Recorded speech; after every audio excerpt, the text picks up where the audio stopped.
नमस्कार। इस समय मौजूद हैं ग्राम सभा सहरोज में और हमारे साथ जो बैठे हुए हैं ये गांव के प्रतिनिधि हैं और इनके बारे में हम बात अगर करें तो बताया जा रहा है कि यह सबसे पहले जो है सेना में तैनात थे और सेना की नौकरी करने के बावजूद भी इनको आते ही और गांव के प्रधान के रूप में देखना चाहते थे और गांव के लोगों ने ज़बरदस्ती इनको जो है उठाए और यहाँ पे सबसे पहले आने के बाद इन्होंने ऐसा कार्य करके दिखा दिए कि जो HNI द्वारा जो रोड राष्ट्रीय राजमार्ग रोड बन रहा था और यहाँ पे कहीं से आने जाने के रास्ता नहीं था और नहीं कहीं अगर इन्होंने सोचा कि अंडरपास अगर बनवा दें तो लोगों का एक्सीडेंट कम हो जाएगा, इन्होंने वैसा ही किया।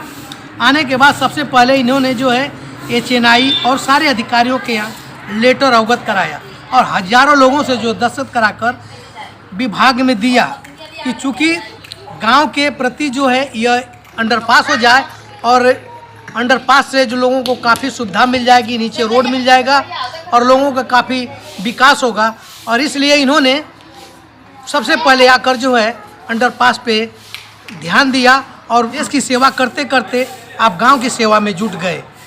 पहले तो संक्षेप में परिचय दीजिए। जयचंद्र राजभर, प्रधानपति ग्राम सभा सहरोज। ऐसा सेना की आप नौकरी करते थे, ऐसा मन में क्या भाव उत्पन्न हुआ कि आप जो है यहाँ कर चुनाव और गांव के लोगों ने काफ़ी बहुमत से आपको चुनाव भी जिताया? जी सर, हमने 26 साल सेना में नौकरी किया और जब रिटायर होके आया तो मेरे मन में भावनाएं ये आई कि जैसे हमने देश का सेवा किया 26 साल, अब थोड़ी सी फौज में क्या होता है कि पब्लिक से दूर रखा जाता है, पब्लिक से दूर रखा जाता है। थोड़ा फौज का जो हिसाब किताब है ना, थोड़ा सा देश के प्रति अलग रखा गया है, पब्लिक से थोड़ा सा दूर किया गया है।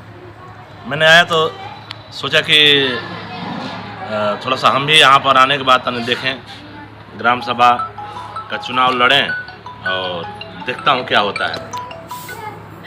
तो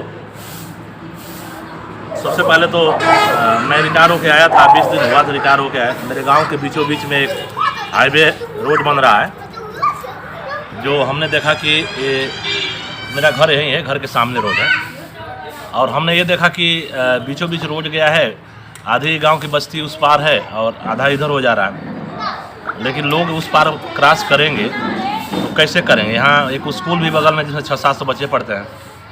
फिर हमने सोचा कि आखिर में ये रोड बन कर चला जाएगा, फिर यहाँ प्रतिदिन एक्सीडेंट होगा, कोई ऐसा दिन ना हो जिस दिन एक्सीडेंट ना हो।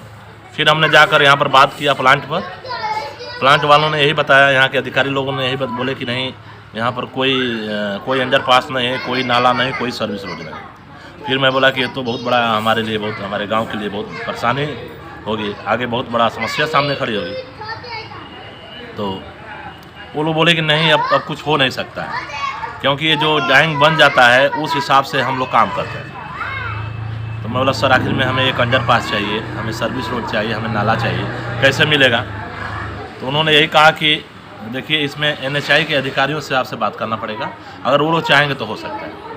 फिर हमने NHI के सबसे बड़े अधिकारी जो PD बैठते हैं गोरखपुर में, उनसे हमने बात किया तो वो भी मना कर दिए कि नहीं, अब नहीं हो पाएगा। अगर आपको सर्विस रोड नाला अगर जो चाहे अंडरपास लेना था तो आप पहले आपको बताना था, आज से 3-4 साल पहले बताना था। तो मैं बोला नहीं सर, मैं तो अभी 20 दिन पहले रिटायर हो गया हूँ और मैं एक्चुअल में गाँव में नहीं था। तो बोले कि अगर गांव में नहीं थे तो गांव के लोगों को चाहिए था, पूछना चाहिए कि हाँ आप रोड बना रहे तो अंडरपास है कि नहीं और कोई हमारे गांव के लिए सुविधा दे रहे। मैं बोला सर, आप जो है कि हमारे गांव के लोगों को यही विश्वास था कि आप हर चीज़ बना के दे रहे हैं, आप हर चीज़ हमारे गाँव को सुविधा दे रहे हैं, हमारे गाँव के लोगों को यही विश्वास था। लेकिन हमने जब देखा तो यहाँ तो कुछ है ही नहीं है। तो वो बोले कि अब नहीं हो पाएगा। फिर मैं बोला नहीं साहब, हमें चाहिए। फिर मैंने उनसे बहुत ज़्यादा फाइट किया, अधिकारियों से हमने बहुत फाइट किया, मैं बड़ी लड़ाई लड़ा। उन्होंने मजबूर होकर फिर हमने कई महीना दौड़ते रहा।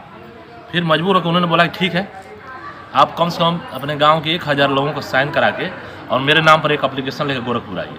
फिर मैं सर 1000 लोगों को गांव में साइन कराया, लेकर हमने गोरखपुर गया, जाकर वहाँ PD साहब से मिला फिर वो बोले कि ठीक है आप दे दीजिए, अब अभी अलग से जो है कि इस बजट को पास किया जाएगा और ये अब दिल्ली हम भेज रहे हैं, दिल्ली से पास हो जाएगा तो हम आपका अंडरपास बना देंगे। तो मैं बोला ठीक है साहब, इसको थोड़ा कोशिश करिए। फिर मैं बीच में उनसे बातें करता रहता था। फिर 2 महीने बाद उनसे बात किया तो बोले कि ठीक है, जो आपने लिख कर दिया था वो पास हो गया। फिर जाकर अंडरपास बना, अभी सर्विस रोड और नाला का भी काम शुरू हो रहा है। इस तरह से हुआ। तब तक चुनाव आ गया, लोगों ने विचार बना लिया कि ठीक है इनको प्रधान बनाया जाए, तो लोगों ने हमें भारी मतों से जिताया। अच्छा, अभी वो कठिनाइयाँ तो बहुत काफ़ी हो रही है, लोग तरह तरह के ब्लेम भी लगा रहे हैं, इस पे क्या कर रहे हैं? सर, कोई भी काम में तो कठिनाई आएगा। अगर कोई भी काम करेंगे ना सर, उसमें परेशानी होती है। गांव का ये प्रधान पद ऐसा होता है ना, प्रधान पद समझिए कि सबसे एक महत्वपूर्ण पद है और ये ऐसा पद है कि गांव के लोग, आधे लोग नाराज रहेंगे, आधे लोग खुश रहेंगे। और गांव का प्रधान किसी को खुश नहीं कर सकता है। ये सोचे कि अगर 15-20 हज़ार यहाँ की आबादी है तो मैं 15-20 हज़ार आबादी को मैं खुश कर लूँ, तो ऐसा नहीं हो सकता। आप पहले से भी आप देखते हुए आए हैं, हम लोग भी देखते हैं, ऐसा नहीं है। बाकी बगावत तो ये चलती रहेगी, लोगों का यही होता रहता है।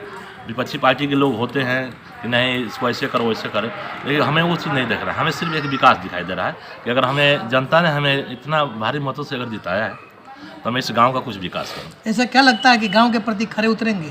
बिल्कुल सर, एकदम बिल्कुल खड़े उतरेंगे और मैं काम करके दिखाऊंगा। तो गांव के प्रति आपने क्या सोच रखा है? मैं सोच रखा हूँ, अभी 17-18 महीना मेरा हुआ है प्रधान। अब गांव में किसी से भी पूछ लीजिए। सबसे पहले हमने कायाकल्प कराया, जो स्कूल थे, जो प्राइमरी स्कूल में हमने काम कराया। फिर हमने अपने कायाकल्प में अपना पंचायत भवन गांव का कराया। आप पहले भी देखे होंगे कैसा पंचायत भवन था, आज भी जाकर देखिए, जिले के सारे अधिकारी लोग आते हैं। पंचायत भवन हुआ, उसका उद्घाटन भी कराया गया, सारे अधिकारी लोग आए थे, देखे, सभी लोग खुश होकर गए और शासन में भी भेजा गया। आज बहुत सुंदर काम हुआ है। उसके बाद भी हमने हर जगह, जहाँ पहले हमने ये देखा कि जहाँ जनता का ज़्यादा आवागमन है, जिस रोड हमारे गांव में सबसे पहले ख़राब है, पहले वहाँ हमने काम किया। छोटा मोटा काम तो धीरे धीरे होता रहेगा, लेकिन सबसे पहले देखा कि यहाँ पर जैसे ये रोड बना है हमारे घर के दक्षिण तरफ में, तो इसमें जो है कि आज से 20-25 साल पहले से रोड ख़राब था। ये 1000 लोग डेली आवागमन करते हैं यहाँ से और बहुत यहाँ पब्लिक को बहुत कठिनाई होती थी। मेरे को लोग डेली बोलते थे, मैं बोला भाई समय आ रहा है, हम बनवा देंगे। अभी देखिए इसमें 3-4 महीना लगातार काम हुआ है, आप जाकर देख सकते हैं। इस गांव का सबसे सुंदर रोड यही सी अंडरपास के लिए बना है। ये रोड सीधे अंडरपास होते हुए चला जाता है मऊ, झजवा गांव होते हुए मऊ चला जाता है। इस रोड पर गांव में सबसे ज़्यादा रोड चलता है। एक ये रोड है, एक हमारे गाँव में पेट्रोल टंकी से सीधे गया, 2 रूट है हमारे यहाँ, 2 रूट सबसे ज़्यादा चलता है। तो ये इसको हमने सर बनाया है। और है गांव में बहुत जगह इंटरलॉकिंग कार्य चल रहा है बहुत, जहां हमने देखा कि सबसे पहले इसका जरूरत वो पहले काम हो रहा है।